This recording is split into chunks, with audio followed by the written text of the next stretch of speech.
This is the cartoon avatar, and the first thing I did was divide my paper into two squares on either, or two vertical lines on either side of the page, and then one in the right hand part of the center for dividing her face in half. So we're not going to do the imaginary windows today. Or you could, but let's just stick to the three lines. This will be the background, and this will be the background, and this is her face.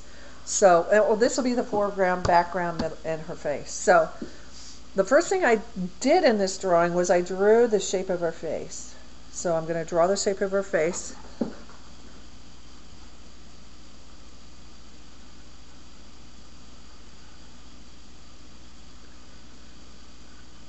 I'm using a dark pencil.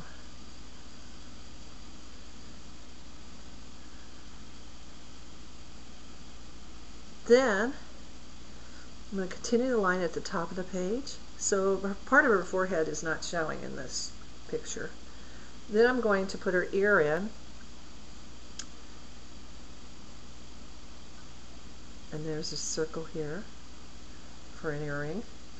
Then her neck, shoulder,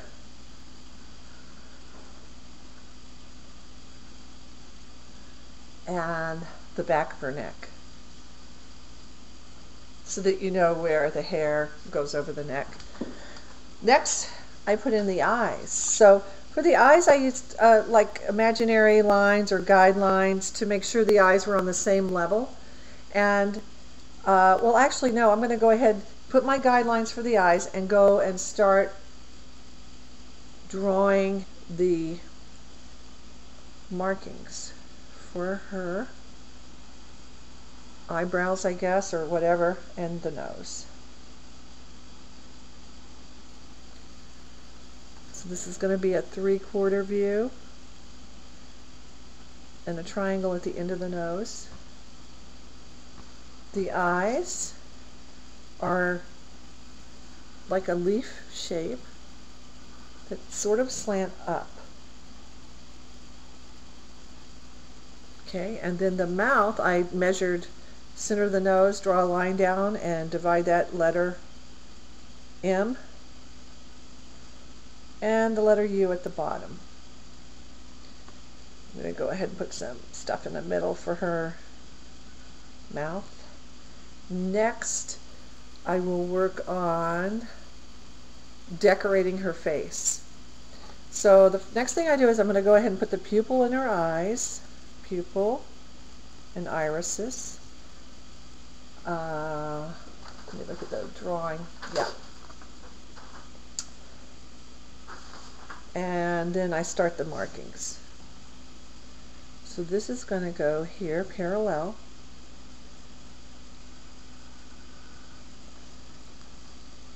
Parallel. And then I make V's up here, 1. Parallel, 2, and 3.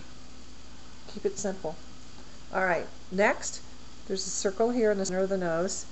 I'm going to put on upper lid, and then there's a light area here, so I'll make this a marking.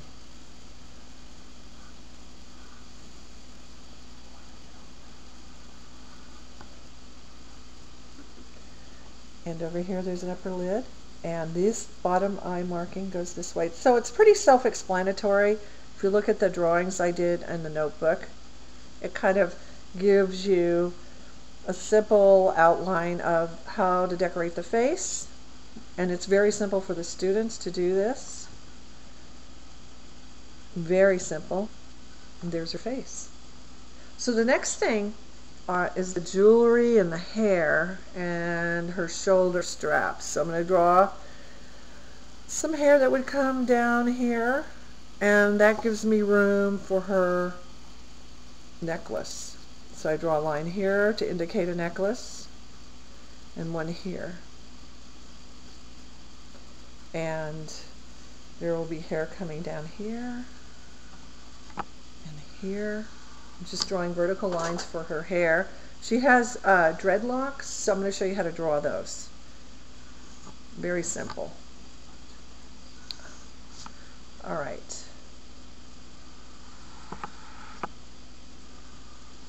Just follow along these lines. Just draw the lines as the kids can make up their own lines. And the jewelry is pretty simple. You just put circles here, and then you're going to put circles here, a bead here. This area will become, I'm doing this really quickly so I can get it done in 10 minutes. This area will become 2 straps, as you see in the handouts or the papers in your notebooks. And you move all this, just divide these up. And I want to show you real quickly how to make, and this is all masked in with dark color pencil. But for, this is kind of a little quick way to do. I just color each segment of hair with X's for braids. Keep it simple, and the kids, when they outline it and color it, you can see that it looks like a real braid. So for the braids and the segments of hair and the dreadlocks, use the letter X all the way down. And when you're done, you color it with color pencils. And here is the finished product. And the kids, basically what I told them to do was to outline it and color it any way they wanted with using these 3 colors: blue, light blue, yellow on the face, and then brown for the hair, and the background is green, yellow, and orange dots. And that's it for the project Avatar.